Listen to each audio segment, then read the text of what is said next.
बोलो देवादिदेव खजराट श्री भगवान महावीर स्वामी की जय।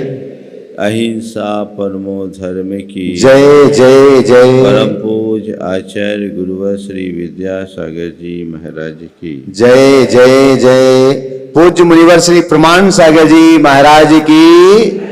पूज्य मुनिवर श्री अरह सागर जी महाराज की। आज हम सब भावना योग करने के लिए एकत्रित हुए। बहुत से लोग भावना योग से परिचित होंगे, तो बहुत से ऐसे भी लोग होंगे जो केवल भावना योग का नाम सुनकर आए। मैं जानना चाहूँगा ऐसे कितने लोग हैं जो भावना योग का नाम सुनकर आए हैं, उससे परिचय नहीं। थोड़ा हाथ उठाइएगा। लगभग आधे लोग। भावना योग कराए उससे पहले कुछ चर्चा आप सबसे मैं करना चाहूँगा। हमारा जो जीवन है, ये जीवन चक्र कैसे चलता है, कैसे नियंत्रित और निर्धारित होता है, इसके बारे में बहुत कम लोग जानते हैं। प्रत्येक प्राणी के पास 3 मौलिक शक्तियाँ हैं, मन की, वाणी की और शरीर की। हम अपने मन, वाणी और शरीर के माध्यम से सोचते हैं, बोलते हैं और क्रिया करते हैं, व्यवहार करते हैं। जैसा हम सोचते हैं, जैसा हम बोलते हैं और जैसा हम व्यवहार करते हैं, वैसे संस्कार हमारी चेतना में जुड़ते हैं और चेतना में जुड़े हुए वे ही संस्कार कालांतर में पककर हमें अच्छा बुरा फल प्रदान करते हैं और अच्छे बुरे जीवन का निर्धारण करते हैं। ये जैन कर्म थ्योरी है। हमारी प्रवृत्ति से कर्म होता है और कर्म जैसे होते हैं वैसी प्रवृत्ति होती है। हमारे शास्त्रों में ये बात सदियों से कही गई। आज इसी बात को लोगों ने नए नए तरीके से व्याख्यायित करना शुरू किया और मनोविज्ञान के जो ज्ञाता है वे हमारे मन को 2 भागों में बांटते हैं। एक चेतन मन और दूसरा अवचेतन मन। चेतन मन से तात्पर्य हमारा जो प्रकट मन है और अचेतन मन यानी हमारा अप्रकट मन जो अंतर मन है। हम चेतन मन से क्रिया करते हैं और अवचेतन मन जिसे सबकॉन्शियस माइंड के नाम से जाना जाता है, वो हमें हमारी सारी क्रियाओं में प्रवृत्त करता है, प्रेरित करता है। हमारी प्रवृत्ति में चेतन मन का 5% हिस्सा होता है, भागीदारी होती है। हमारे चेतन मन के द्वारा जो कुछ भी किया जाता है वह सब हमारे अवचेतन मन से होता है। अवचेतन मन में जैसे संस्कार पड़ते हैं, चेतन मन के माध्यम से वैसी प्रवृत्ति होती है। और इसी बात को आधार बनाते हुए ये कहा जाता है कि आप जो पाना चाहते हैं, जैसा होना चाहते हैं, आप अपने अवचेतन मन में वैसे संस्कार डालें। ये आज की भाषा का प्रयोग है, लेकिन जब इसे ही हम अपने प्राचीन शास्त्रों से मिलाकर देखते हैं तो पाते हैं दोनों में कोई अंतर नहीं है। हमारे जो प्रवृत्तियां हैं वह हमारे चेतन मन का प्रतिनिधित्व करती है और उन प्रवृत्तियों को प्रेरित करने वाले जो संस्कार है वह हमारे अवचेतन मन का रूप माना जा सकता है। हमारे शास्त्रों में कहा गया है कि अपने संस्कारों को बदलोगे, जीवन बदल जाएगा। हमारा संपूर्ण जीवन हमारे संस्कारों पर है, संस्कारों से ही नियंत्रित और संचालित होता है। आज भावना योग के संदर्भ में मैं आप सबसे यही कहूँगा, जैसे ही योग शब्द आता है हम लोगों के आंखों के सामने योग का वो रूप आ जाता है जो अभी थोड़ी देर पहले आप लोगों ने किया, या फिर हम ध्यान साधना के विषय में सोचने लगते हैं। भावना योग का संबंध न तो शारीरिक योग से है और न ही ध्यान साधना से। भावना योग एक ऐसा प्रयोग है जो हमारे तन को स्वस्थ, मन को मस्त और चेतना को प्रशस्त करता है। भावना योग का मतलब है भावनाओं का योग, योग यानी पुट। हमारे जीवन पर हमारी भावनाओं का बड़ा प्रभाव होता है। हमारे यहाँ बहुत पहले से एक उक्ति है, भावना भवनाशिनी, या जाकी रही भावना जैसी, प्रभु मूरत देखी तिन तैसी। ये उल्लेख हमारे शास्त्रों में पुरातन काल से है कि हमारी भावनाओं का हमारे जीवन में बड़ा प्रभाव होता है। हम जिस तरह की भावनाएं भाते हैं वैसा हमारा जीवन होता है। अगर साफ शब्दों में कहूँ तो हमारी समस्त प्रवृत्तियाँ हमारी भावनाओं से ही नियंत्रित और संचालित होती है, तो भी कहने में कोई अत्युक्ति नहीं है। हमारी जैसी भावना होगी उसके अनुरूप हमारी समस्त प्रवृत्तियाँ होती हैं। तो अपनी प्रवृत्ति को हम सुधारना चाहते हैं तो उसके लिए हमें अपने भावनाओं पर ध्यान देना होगा। भावना योग एक ऐसा ही प्रयोग है जो हमारी भावनाओं के परिवर्तन से जीवन में परिवर्तन खड़ा कर सकती है, क्योंकि भावनाओं का संबंध जहाँ हमारे कर्मों से है, हमारी चेतना के संस्कार से है, वही हमारे मन से है और हमारे शरीर की अंतःस्रावी ग्रंथियों से भी है। ये एक बड़ा वैज्ञानिक रूप है। हमारे अंदर जैसी भावनाएं होती है, हमारे शरीर की अंतःस्रावी ग्रंथियों में वैसा परिवर्तन होने लगता है, वैसा सिक्रेशन होता है। और जब हमारे शरीर के अंतःस्रावी ग्रंथियों में परिवर्तन आता है, हमारे शरीर के रसायन बदलते हैं। उन रसायनों के परिवर्तन से हमारे शारीरिक स्वास्थ्य पर भी प्रभाव पड़ता है। भावनाओं के माध्यम से हमारे मनोमस्तिष्क में भी उसका बड़ा गहरा असर पड़ता है। हमारी भाव दशा परिवर्तित होती है और भाव दशा परिवर्तित होने से हमारे मस्तिष्क के जो न्यूरो ट्रांसमिशंस है उसमें परिवर्तन आ जाता है, न्यूरॉन्स चेंज हो जाते हैं और वह हमारी इम्यूनिटी को भी स्ट्रॉन्ग बनाता है। हमारे भीतर के नर्वस सिस्टम पर भी उसका प्रभाव पड़ता है और हमारे मानस पर तो उसका प्रभाव पड़ता ही है। और हमारी भावना से हमारी चेतना भी विशुद्ध होती है। ये सब क्यों कर होता है, इसकी चर्चा अभी थोड़ी देर बाद में आप सबसे करूँगा। लेकिन ये सब चीज़ें आप पाएंगे कि भावना योग के माध्यम से आपके जीवन में बहुत आसानी से घटित हो सकता है।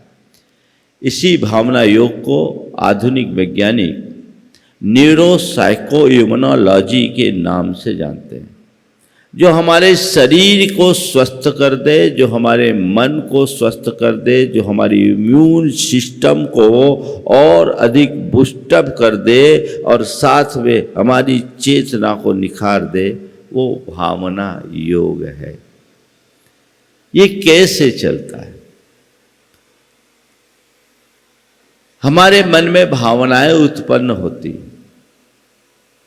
जैसे भाव होते हैं वैसी सोच होती, जैसी सोच होती है वैसी प्रवृत्ति होती है, और जैसी प्रवृत्ति होती है वैसा चरित्र बन जाता है। 24 घंटे हमारे अंदर अच्छी बुरी भावनाएं उत्पन्न होते रहती। ये भावना क्या है? हमारे चित्त में पड़ी हुई संस्कारों के पुंज का नाम ही भावना है। और जो भावना निरंतर उत्पन्न होते रहती, वही स्थायी भावना बनकर हमारे जीवन का हिस्सा बन जाती, अंग बन जाती। जैसी भावना होती है वैसी सोच बनती है, और जैसी सोच बनती है वैसी प्रवृत्ति होती है, जैसी प्रवृत्ति होती है वैसा चरित्र होता है। हम अपने चरित्र में बदलाव लाने के लिए प्रवृत्ति में बदलाव ले आते हैं, लेकिन प्रवृत्ति का बदलाव तब तक अपने आप में अर्थपूर्ण नहीं होता जब तक हमारी सोच न बदले, और सोच में परिवर्तन तब तक संभव नहीं है जब तक हमारी भावनाएं परिवर्तित न हो। इसलिए हमारी साधना में भावनाओं पर बहुत बल दिया गया। आप जैन साधना में जाएंगे तो आप पाएंगे कि जैन साधना पूरी तरह भावना प्रधान साधना है। हमारे यहाँ व्रतों की स्थिरता के लिए भावनाएं बताई। मतलब तुमने कोई व्रत संकल्प लिया है तो उसमें स्थिरता तभी होगी जब 24 घंटे तुम्हें तुम्हारे व्रतों का ध्यान होगा, ख्याल होगा। तुम हर पल उन व्रतों के बारे में भावनाएं भाव। जैसे जमीन में हमने बीज बो दिया तो बीज बोना मात्र पर्याप्त नहीं है, बीज को बोने के बाद उसे समय समय पर खाद पानी देना भी जरूरी है। ऐसे ही मनोभूमि में हमने किसी शुभ संकल्प का बीज बोया तो बीज तब तक फलीभूत नहीं होगा जब तक हम उसके लिए वैसी भावनाओं का पुट नहीं देंगे। हमारे यहाँ 12 भावना या वैराग्य भावना है, जिससे हमारे अंतरंग में वैराग्य की भावना प्रकट होती है और जीवन की वास्तविकता का बोध होता है। तो संसार की वास्तविकता को समझकर अपने अंदर स्थिरता रखना चाहते हो तो आप 12 भावनाओं को भाएं। इसी तरह 16 कारण भावना एक ऐसी भावना है जिससे हमें तीर्थंकरत्व जैसी महान पुण्य की उपलब्धि होती है। तो ये चीज़ें हमारे भावनाओं से जुड़ी हुई है। हम लोग रोज समाधि भावना भी भाते हैं, यानी जो हम पाना चाहते हैं वो हमारे भावना में जुड़ना चाहिए। और जब हम आगे चलकर गहन आध्यात्मिक साधना की ओर देखते हैं तो हमारा अध्यात्म पूर्णतया भावना प्रधान है। जैन अध्यात्म के प्रवर्तक आचार्य कुंद कहते हैं कि तुम जो होना चाहते हो उसकी भावना भाव। अपने आप को जानो पहचानो और हर पल तुम जैसे हो उसकी भावना भाव। अभी हमारी स्थायी भावना जन्म जन्मांतरों के संस्कार के फलस्वरूप क्या हो गई? मैं देह रूप हूँ, मैं कामी हूँ, मैं क्रोधी हूँ, मैं लोभी हूँ, मैं रागी हूँ, मैं द्वेषी हूँ, मैं मोही हूँ, मैं सुखी हूँ, मैं दुखी हूँ, मैं बड़ा हूँ, मैं छोटा हूँ, मैं स्त्री हूँ, मैं पुरुष हूँ, मैं गुणी हूँ, मैं अवगुणी हूँ, मैं विद्वान हूँ, मैं अविद्वान हूँ, मैं अमीर हूँ, मैं गरीब हूँ। ये जो हमारे अंदर के विकल्प हैं ये क्यों है? ये सब के सब हमारे पुराने संस्कारों के फल स्वरूप है। ये संस्कार हमारे अंतश्चेतना में पड़े हुए हैं। अब इन संस्कारों को बदलना है तो उसके लिए क्या करें? अपने अंदर हमेशा ये भाव जगाओ कि मैं शुद्ध आत्मा हूं, मैं सुख स्वरूप हूं, मैं चैतन्य स्वरूप हूं, मैं आनंद रूप हूं। ये भावना नित्य भाव नित्य भाव नित्य भाव, ऐसी भावना भाओगे तो फिर तुम वैसे ही हो जाओगे। हमने सुना है अफ्रीका में एक व्यक्ति अब्राहम लिंकन का एक्टिंग करता था। उसने 30 वर्ष तक केवल अब्राहम लिंकन का रोल किया।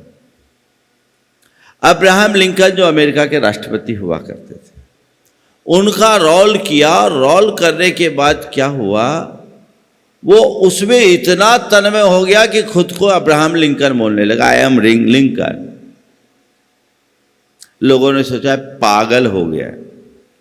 उसे तरह से जानने की कोशिश की गई, पूछने की कोशिश की गई, लेकिन वो मानने को तैयार नहीं, मैं अब्राहम लिंकन हूँ।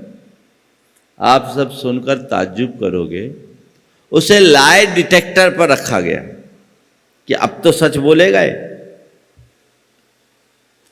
तो उसने सोचा हद हो गई, अब झमेले में पड़ने से कोई फायदा नहीं, मैं बोल देता हूं कि मैं लिंकन नहीं।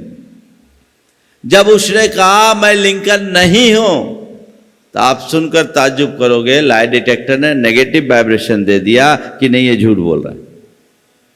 मतलब लिंकन उसकी अंतस चेतना में इस कदर बैठ गया था कि वो अपने आप को लिंकन ही महसूस करने लगा। तो हम अपने विषय में या चीज़ों के विषय में जैसा देखते हैं, जैसा सोचते हैं, जैसा महसूस करते हैं, वैसा ही वो हो जाता है। तो हमें अपनी आत्मा का सुधार करना है, तो हर पल मैं शुद्ध आत्मा हूं, मैं शुद्ध आत्मा हूं, शुद्ध आत्मा हूं, इस बात का चिंतन करे। समय सार हमें यही कहता है। आचार्य कुंद कहते हैं, जे याद भावन मिनम निच्चुजुतो मुनि समाचर दी, सो स्व दुख मोखम पावई अचिरेन कालेन। जो मुनि नित्य उद्यत होकर, तत्पर होकर मैं शुद्ध आत्मा हूँ ऐसी भावना भाता है, वो शीघ्र ही सब दुखों से मुक्त हो जाता है और परमात्मा हो जाता है। ये एक बीज है भावना योग का। आज के समय में भावना योग के संदर्भ में जो मैं बात कर रहा हूँ, तो दो सिद्धांत बहुत ज़्यादा चर्चा में है। एक लॉ ऑफ अट्रैक्शन का और एक दूसरा ऑटो सजेशन का। लोग इसे बहुत प्रचारित करते हैं। लॉ ऑफ अट्रैक्शन के व्याख्याता कहते हैं कि हम जैसा सोचते हैं, अनुभव करते हैं, चीज़ें वैसी हो जाती हैं और हम उसको पा सकते हैं। उनका एक वाक्य है, थॉट्स बिकम्स थिंग्स। हमारे विचार साकार होते हैं। वे कहते हैं कि तुम्हें अगर करोड़पति बनना है तो तुम करोड़पति बनने का लक्ष्य बनाकर हर पल ये महसूस करने की कोशिश करो, मैं करोड़पति हूँ, मैं करोड़पति हूँ, मैं करोड़पति हूँ, मैं करोड़पति हूँ। एक दिन तुम करोड़पति बन जाओगे। मुझे नहीं मालूम कि ऐसा करने से कितने लोगों के सपने साकार हुए, पर मैं ये बात पक्के तौर पर आप सबको कह सकता हूं, हर पल इस धुन में लग जाओ, मैं शुद्ध आत्मा हूं, मैं शुद्ध आत्मा हूं, मैं शुद्ध आत्मा हूं, तो एक दिन परमात्मा पक्के तौर पर बन जाओगे, इसमें कोई संशय नहीं। पश्चिम के और भारत के विचारों में एक मौलिक अंतर है। दोनों जगह के दर्शन में बहुत अंतर है। उन्होंने अर्थ की बात की, हमने परमार्थ की बात की। उन्होंने भोग की बात की, हमने योग दिया। उन्होंने पदार्थ को खोजा और हमने परमात्मा को खोजा। दोनों में इतना अंतर है, मौलिक अंतर। इसलिए हमारे यहाँ जो साधना बताई गई वो भौतिक उपलब्धियों के लिए नहीं, आध्यात्मिक उन्नति के लिए बताई गई कि तुम हर पल उसे सोचो, और जो तुम सोचोगे, दोहराओगे, वो संस्कार तुम्हारी चेतना में पड़ेंगे, और जैसी वो संस्कार तुम्हारी चेतना में जम जाएंगे तो पुरातन संस्कार डिलीट हो जाएंगे, और पुरातन संस्कारों के डिलीट होने का नाम ही कर्मों की निर्जरा है। और जैसी वो निर्जरा होगी, नई अनुभूतियां तुम्हारे भीतर प्रकट होगी। तो जब मैंने देखा तो मुझे लगा उनके कथन में और हमारे कथन में कोई अंतर नहीं, अंतर केवल शब्दों का है। वो कहते हैं थॉट्स बिकम थिंग्स, और हम कहते हैं यद भाव्यते तद भवति। जैसी भावना भाते हैं वैसा जीवन होता है। अंतर क्या है? शब्दों का अंतर है, भाषा का अंतर है, भाव में कोई अंतर नहीं। ये बात हमारे यहाँ हजारों वर्ष पहले से कही गई, और आज उसकी व्याख्या जब पश्चिम के लोग करने लगे, लोग अट्रैक्ट होने लगे। आकर्षण का सिद्धांत, वो कहते हैं मांगो, महसूस करो और पाओ, और हमारे यहाँ उसी बात को कहते हैं हर पल भावना भाव। वैसा अनुभव करोगे, आत्मा की भावना भाओगे तो आत्मा हो जाओगे। हमारे यहाँ एक बड़ी पुरानी कहानी है कि शिष्य गुरु के चरणों में गया, बोला आपने परमात्मा का ध्यान करने के लिए बोला, मैंने परमात्मा देखा नहीं, ध्यान किसका करूं? गुरु बहुत पहुंचे हुए थे। बोले एक काम कर, तूने भैंसा देखा? बोले हाँ देखा है। तो जा 3 दिन तक भैंसे का ध्यान कर और बोल महिषोहम महिषोहम महिषोहम। संस्कृत में भैंस को महिष बोलते हैं, तो महिषोहम महिषोहम महिषोहम। शिष्य आज्ञाकारी था, गुफा में चला गया और बैठ गया महिषोहम महिषोहम महिषोहम की धुन में। 3 दिन पूरे हुए। गुरु ने कहा हो गया ध्यान, चल बाहर निकल। बोला गुरुदेव कैसे बाहर निकलूं? गुफा का द्वार छोटा है, सींगे बड़ी है, अटक रही है। गुफा का द्वार छोटा है, सींगे बड़ी है, अटक रही है, कैसे निकलूं? गुरु ने कहा कोई न सींग है न कोई भैंस है, तू तो मेरा शिष्य है, चल बाहर निकल जा। तब उसे समझ में आया कि मैं तो महिषोहम की भावना से महिष बन गया। गुरु ने आकर के उसको समझाया, बेटा देख 3 दिन केवल महिषोहम महिषोहम महिषोहम का चिंतन किया तो तू भैंसा बन गया। इसकी जगह तू हर पल सोहम सोहम सोहम का चिंतन करेगा तो तू भी परमात्मा हो जाएगा। ये सोहम हमारी संस्कृति का बड़ा पुरातन मंत्र है। इसका जैन परंपरा में सदियों से प्रयोग होता रहा। सो हम, सो यानी सह अहम, वह मैं हूं, अर्थात मेरे भीतर जो परम आत्मा है, परम तत्व है, वह मैं हूं, जो ज्ञान स्वरूप है, चैतन्य स्वरूप है, आनंद स्वरूप है, सुख स्वरूप है। मेरे भीतर का जो परमात्मा है वह मैं हूं। आजकल सोहम सोहम का प्रयोग बहुत लोग करने लगे। अच्छी बात है करे, लेकिन ये मान करके चलना वो हमारे यहां से वो मंत्र गया। मुझसे भिन्न कोई परमात्मा नहीं। और इस बात का उल्लेख प्रसिद्ध जैनाचार्य पूज्यपाद ने 6वीं शताब्दी में किया। सोहमित्तात संस्कारात् तस्मिन् भावनया पुनः तत्रैव दृढ़ संस्कारात् लभते ही आत्मनि स्थितिम्। मैं मेरे भीतर का परम तत्व हूं, इस संस्कार को जो पा लेता है और रात दिन जो उसकी भावना में लगा रहता है, वह परमात्मा को प्राप्त कर लेता है, यानी खुद परमात्मा हो जाता है।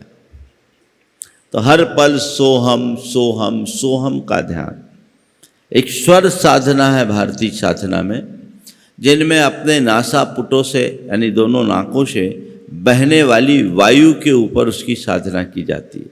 हमारी दाहिनी और बाईं 2 नाड़ियां हैं। दाहिनी नाड़ी को सूर्य नाड़ी जिसे ईड़ा नाड़ी भी कहते हैं, और बाईं नाड़ी को चंद्र नाड़ी जिसे पिंगला भी कहते हैं, ईड़ा और पिंगला। इनसे श्वासों का क्रम आता जाता है और उसकी साधना से लोग बहुत सारी बातों को जान लेते, शक्तियाँ प्राप्त करते हुए। एक अलग साधना है जो आज का प्रतिपाद्य नहीं है, गुप्त साधना है। उसमें कहा गया आप हंसाचार करो। हंसाचार करो मतलब श्वास लेते समय सो और छोड़ते समय हम बोलो, इसको बोलते हैं हंसाचार। उच्चारण भी ऐसा ही होगा, देखिए, सो हम, सो हम, कहता है ना। जो नियमित अपनी हर सांस में ऐसा सोहम सोहम सोहम का हंसाचार करता है, उसे वाक सिद्धि हो जाती है, ऐसा बोलते हैं। मुझे नहीं मालूम वाक सिद्धि हो या ना हो, पर मैं तो ये बोलता हूँ कि हर पल सोहम सोहम का ख्याल रखने वाला कि मुक्ति सुनिश्चित हो जाती है, फिर उसे और किसी सिद्धि की जरूरत ही नहीं होती। तो ये मूल बात है जिसकी चर्चा मैं आने वाले दिनों में भी कहूँगा। तो मूल लक्ष्य हमारा आध्यात्मिक परिवर्तन होना चाहिए, आध्यात्मिक साधना की उपलब्धि हो। और जब हम आध्यात्मिक रूप से ठीक होंगे तो हमारी मानसिकता भी सुधरेगी और फिर हमारा शरीर भी स्वस्थ होगा।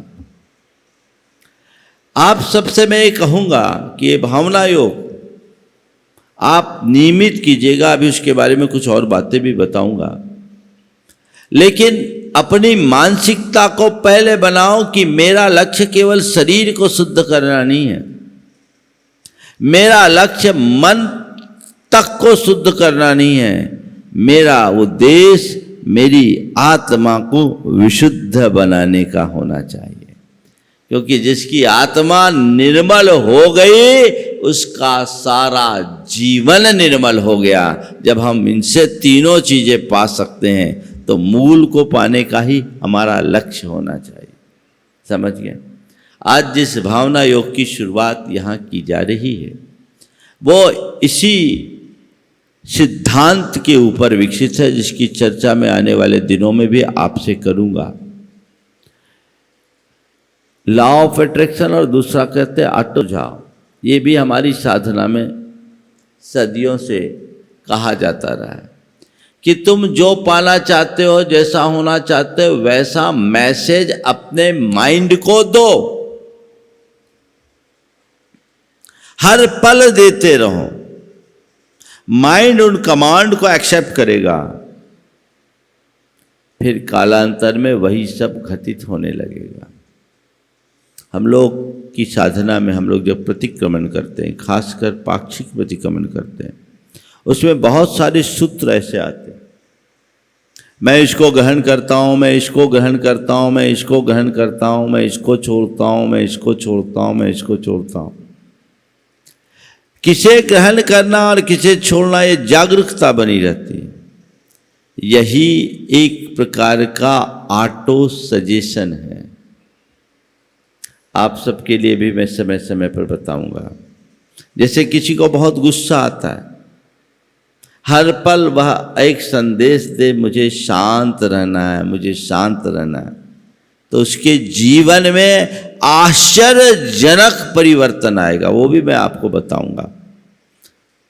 तो ये जीवन का एक बदलाव घटित हो सकता है यदि आप इस तरीके से करेंगे। तो जिस भावना योग की शुरुआत अभी होनी है, ये भावना योग मूलतः मुनियों की चर्या के माध्यम से हमने तैयार किया है।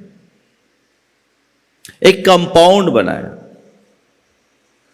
जो हमारे तन को स्वस्थ, मन को मस्त और चेतना को पवित्र बनाए। कैसे? मैंने देखा मुनियों की चर्या में 6 आवश्यक है जिसे मुनिगण नित्य करते हैं।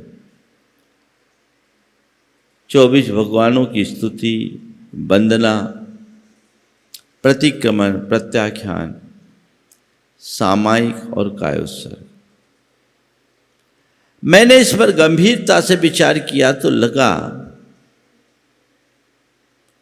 कि जो एक साधारण व्यक्ति को मुनि बनने के बाद उसके मुनित्व में खड़ा कर सकती है, जो मोक्ष मार्ग का आधार है, वह हमारे जीवन के बदलाव का भी आधार बन सकती है, इसे बनाया जा सकता है। मैंने इसे ही 4 में अंतर्भूत किया। स्तुति और वंदना हम लोग जब भी करते हैं तो भगवान के गुणगान का नाम स्तवन मानते। 24 तीर्थंकरों के गुणगान को स्तुति बोलते हैं और किसी एक भगवान को नमन को वंदना। मैंने इसे थोड़ा बदला और इन दोनों को मिलाकर एक शब्द दिया, प्रार्थना, इनर नरिशमेंट। ये प्रार्थना क्या है? भगवान का गुणानुवाद नहीं, स्वयं को सहज, शांत, स्वस्थ, सकारात्मक और सशक्त बनाने की मंगल कामना। भावना योग के प्रथम चरण में हम सबसे पहले अपने आप को सहज, शांत, स्वस्थ, सकारात्मक और सशक्त बनाने की कामना करेंगे, प्रार्थना करेंगे। और यही जीवंत प्रार्थना है। इसके बाद प्रतिक्रमण, किए हुए दोषों का शुद्धिकरण, अपनी मनोवृत्ति की सफाई, चित्त में बुहारी लगाने का नाम प्रतिक्रमण है, इनर क्लीनिंग। इस प्रार्थना के बाद हम अपने मन को साफ करेंगे। इसके उपरांत है प्रत्याख्यान। प्रत्याख्यान शब्द का अर्थ प्रायः लोग त्याग लेते हैं, लेकिन मुझे प्रत्याख्यान शब्द का वास्तविक अर्थ दिखता है भावी जीवन को उज्जवल बनाने का संकल्प। अपने भावी जीवन को हम कैसे उज्जवल बना सके, उसके लिए कुछ सुझाव हम अपने मन में देंगे, कुछ संकल्प दोहराएंगे जो हमारे पूरे दिन को अच्छा बनाने में निमित्त बन सकते। और फिर है चौथे चरण में प्रत्याख्यान, इनर रेजोल्यूशन, भावी जीवन को उज्जवल बनाने का संकल्प। और चौथे चरण में है सामायिक, इनर रिफ्लेक्शन, आत्मसलीनता। जब हम इन 3 चरणों को पार करके अपनी विशुद्ध आत्मा में डूबते हैं तो वो सामायिक होते हैं। तो इन 4 चरणों के माध्यम से भावना योग करके हम अपने जीवन में बहुत बड़ा बदलाव घटित कर सकते हैं। आपको भी उसी भावना योग का अभ्यास कराया जाएगा। अनेक लोग हैं जिन्होंने अपने जीवन में भावना योग किया और आश्चर्यजनक परिणाम घटित हुआ।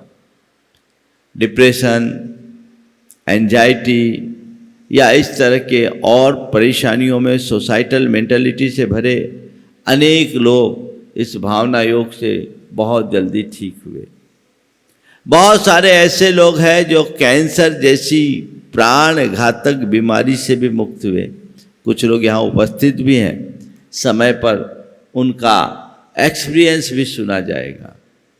कुछ विद्यार्थी ऐसे हुए जिन्होंने यूपीएससी में अपने सिलेक्शन का श्रेय भावना योग को दिया। एक बिटिया ने इसी मंच पर आकर कहा कि मैं चाहती थी आईआईटी में मुझे 30 के भीतर रैंक आए, और उसने 3 बार भावना योग किया, डेली भावना योग किया, उसका 25 रैंक आ गया।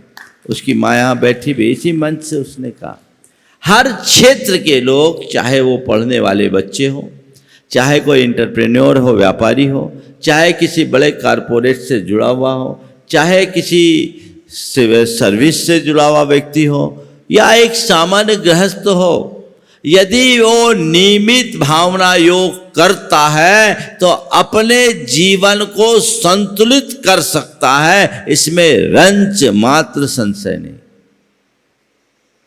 प्रयोग किया जाए, आप पाएंगे कि हमारे जीवन में बहुत बड़ा बदलाव घटित हुआ है और वह आपके जीवन की एक बड़ी उपलब्धि बन सकेगी।